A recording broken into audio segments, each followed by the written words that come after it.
They built a fence across his driveway, cutting off access to his own home, claiming it was for the community's benefit. Jack Wilson, a veteran who had spent his life defending others' rights, was told his documents meant nothing and that his driveway now belonged to the HOA. Karen Greenfield, the HOA president, smugly declared, "You can complain all you want, but nothing will change." Little did she know, her arrogance would be her downfall. All Jack needed was the evidence that would turn the entire situation upside down. But let's start from the beginning. Jack Wilson, a retired Air Force veteran and widower, had spent his life serving others. Now, all he wanted was a quiet corner to call his own. A place where the gentle hum of nature and the laughter of neighborhood children could replace the roar of jet engines and the weight of responsibility. That dream had finally come true when he moved into a charming suburban home, nestled in a peaceful cul-de-sac. The property was everything he had envisioned: a wide driveway perfect for his reliable truck, a cozy garden where he could sit and read, and a neighborhood that promised tranquility. For the first time in years, Jack felt he could exhale. But one crisp morning, as the sun cast golden light over his front lawn, Jack stepped outside and froze. His driveway, his private stretch of pavement leading to his garage, was now blocked by a shiny new fence. The structure was jarring, both in its appearance and its placement. It ran straight across the driveway, effectively trapping Jack's vehicle behind it. Attached to the fence was a bold red sign that read, "HOA property. Do not remove without authorization." Jack stared at the barrier, confusion giving way to anger. His first thought was that there must have been some mistake. Who would think it was okay to block his driveway? The idea was absurd. Taking a deep breath, he walked around the fence to his truck, where he tried to back it out, but of course, it was no use. The fence was solidly constructed. His frustration bubbled over. "What on earth is this nonsense?" he muttered to himself. Determined to get answers, Jack made his way to the office of the Homeowners Association, HOA, a governing body he had always considered a minor inconvenience at worst. He was greeted by Karen Greenfield, the HOA president. Karen was a sharp, impeccably dressed woman with a reputation for running the neighborhood with an iron fist. Residents often whispered about her authoritarian style, but few dared to challenge her. Jack wasted no time. "Karen," he began, holding his composure, "there's a fence across my driveway. It's blocking my car. Can you explain why it's there?" Karen looked up from her desk, her expression a mix of feigned surprise and unapologetic authority. Mr. Wilson," she said, her tone dripping with insincerity. "Yes, that fence. It's part of the HOA's initiative to enhance the community's appearance and security. We've decided it was necessary to delineate certain areas more clearly." Jack's eyes narrowed. "Enhance the community?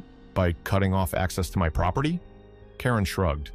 "Your driveway is technically part of the HOA's easement. We have the right to make improvements as we see fit." Jack felt his patience wearing thin. "Improvements? Blocking someone's access to their home isn't an improvement. It's an overreach. You didn't even notify me about this." Karen leaned back in her chair, her smile thin and condescending. "We don't need individual approval for every decision we make, Mr. Wilson. The community as a whole benefits from these changes. I suggest you see it as a positive development." Jack's jaw tightened. The arrogance of her response was infuriating.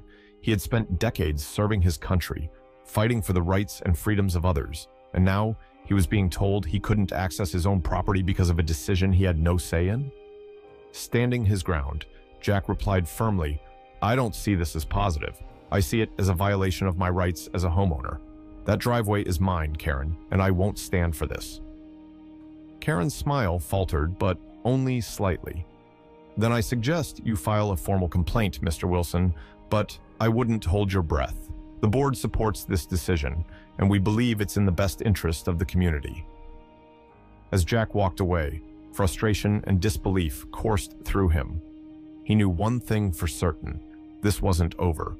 The fence wasn't just a physical barrier, it was a challenge, one he wasn't about to back down from.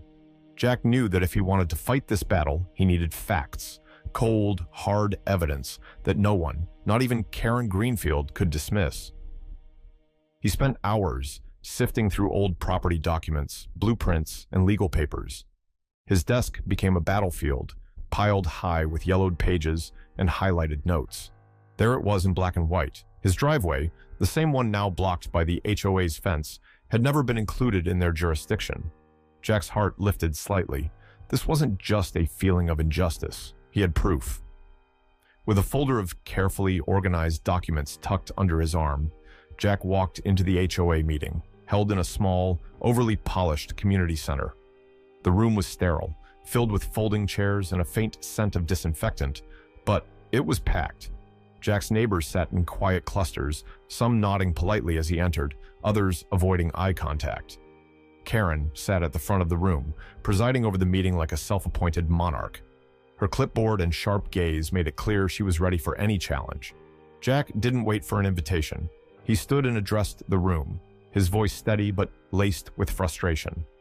I have here clear evidence that my driveway is private property, not part of the HOA's jurisdiction. This fence is not only unnecessary, but it's also illegal. Karen didn't even glance at the papers Jack held up.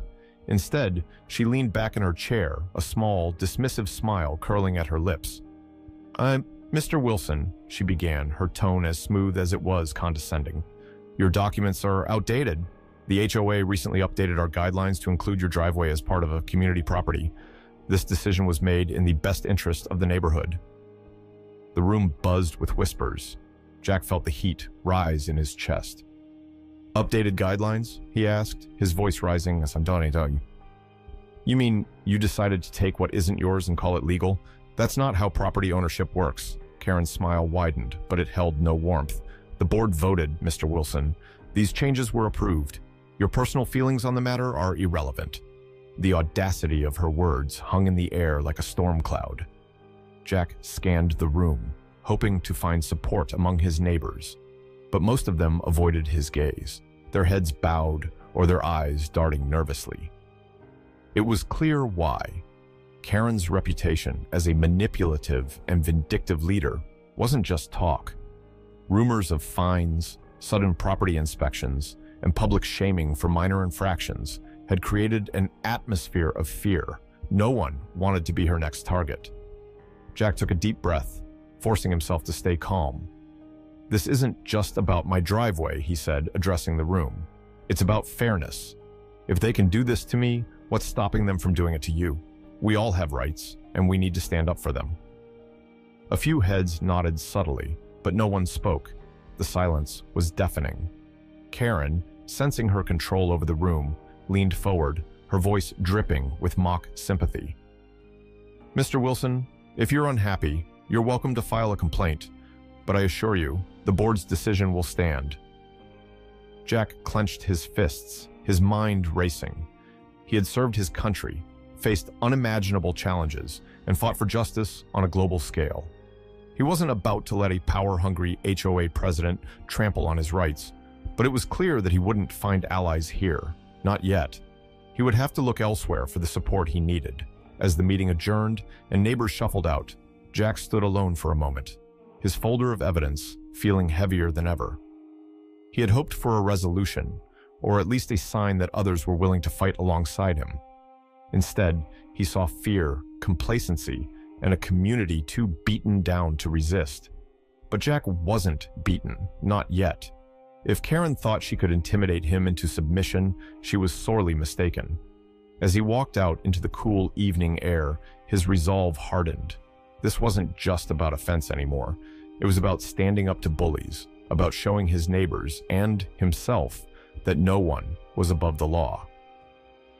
Jack realized that his fight with the HOA was far from over.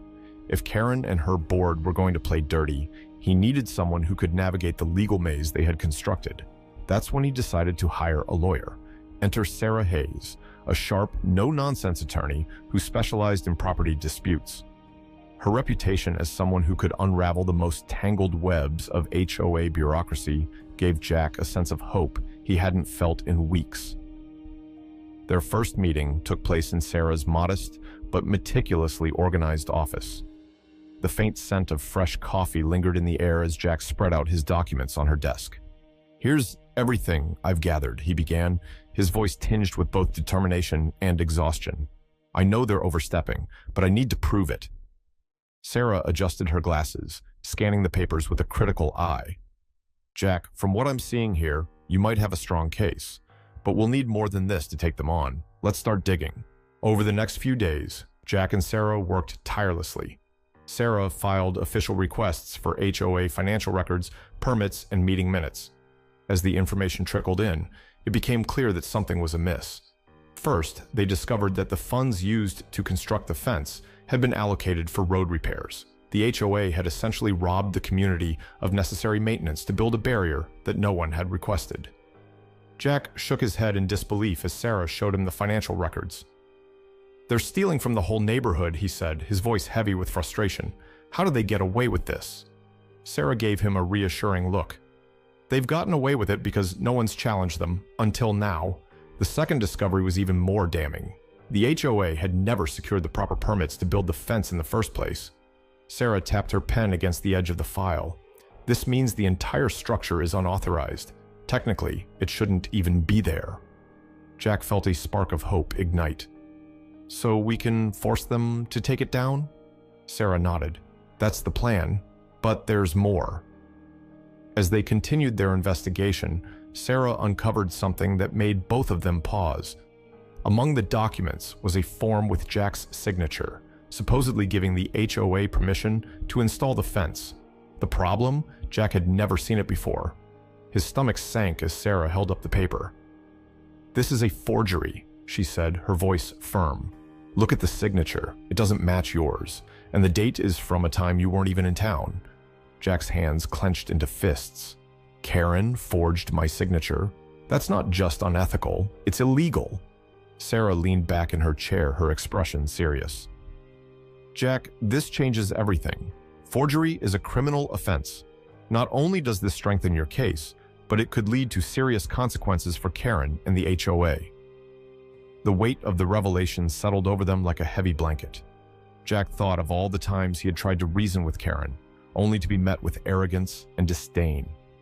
Now, he had proof that her actions weren't just overreach. They were outright fraud.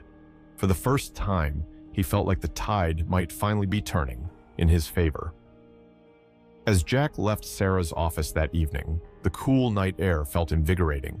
He knew the fight was far from over, but he wasn't alone anymore. With Sarah's expertise and the mountain of evidence they had uncovered, he felt a renewed sense of purpose.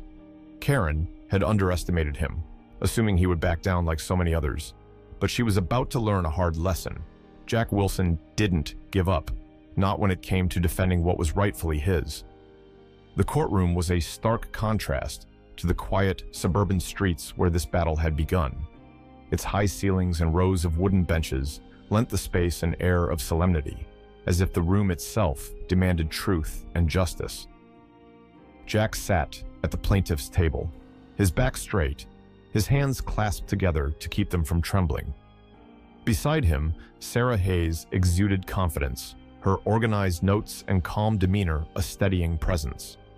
Across the room sat Karen Greenfield, dressed immaculately in a tailored suit flanked by her high-priced attorney.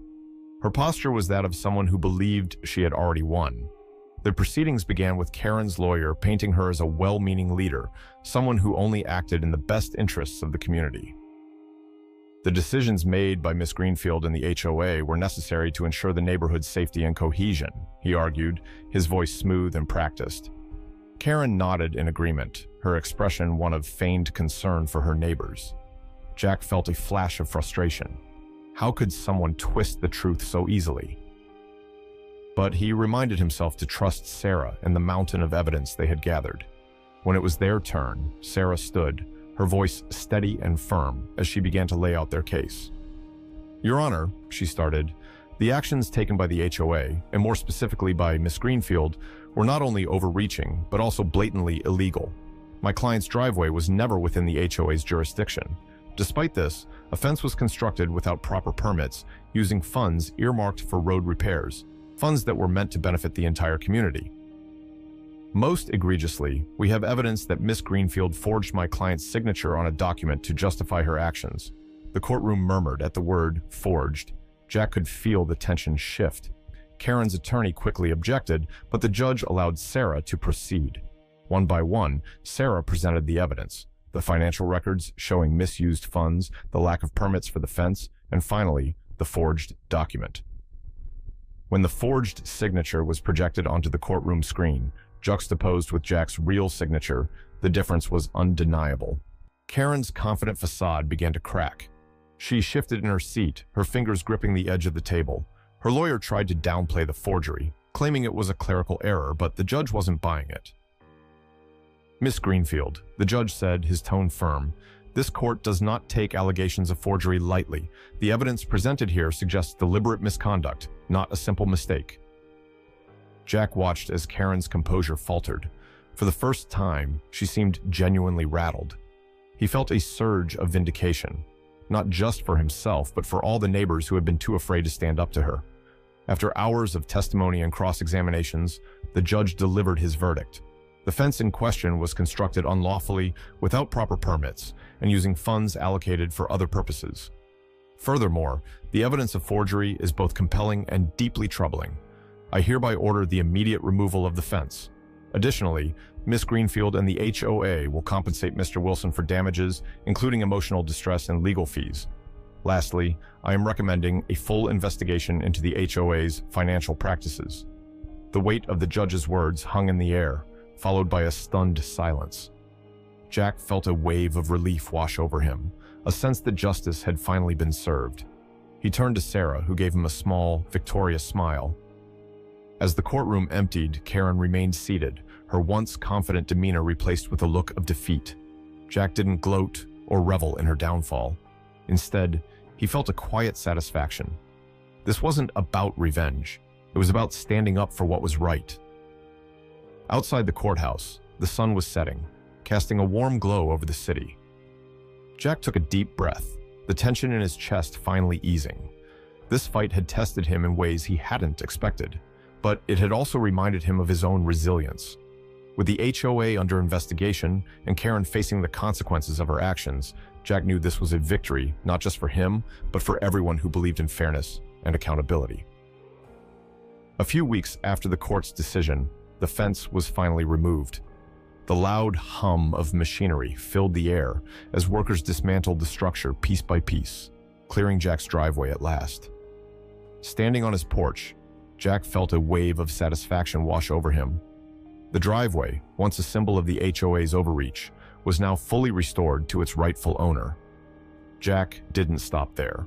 With the help of a local contractor, he repaired the driveway and planted new flowers along its edges, breathing life back into the space.